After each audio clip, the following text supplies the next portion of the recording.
आप कीर्तन में आए हैं, मानुष तन पाया आप लोगों ने, क्योंकि बड़े भाग मानुष तन पायो। आप बड़े भाग वाले तो हैं कि मनुष्य शरीर पाया है, लेकिन मनुष्य शरीर पाकर आप कथा में आ गए तो आप बड़ भागी बन गए हैं। आप कथा में पधारे हैं तो आप बड़ भागी बन गए हैं। और जब आप कथा में आकर भगवान की तरफ चलने लगेंगे, भगवान का रास्ता अपना लेंगे, तो आप क्या बन जाएंगे? अति बड़ भागी। क्या बन जाएंगे?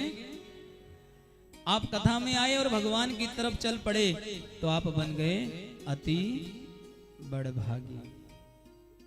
और जब आप अति बड़ भागी बने हैं कथा में आके, और जब कथा में आके परमात्मा की तरफ चले हैं, तो परमात्मा देखता है कि ये मेरी तरफ चला है, तो परमात्मा फिर उसकी तरफ चल पड़ता है। वो हो जाता है अतिशय बड़ भागी।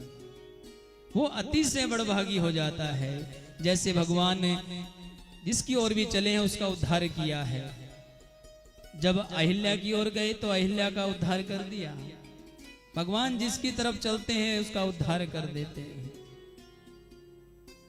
जटायु की तरफ गए, उनका उद्धार कर दिया। सुग्रीव के पास गए चलकर तो सुग्रीव का उद्धार कर दिया। मेरे राम जिसकी तरफ चलते हैं उसका उद्धार कर देते हैं, और राम जिसकी तरफ अपने चरण कर लेते हैं वो अतिशय बड़ भागी बन जाता है। अतिशय बड़ भागी बन जाता है।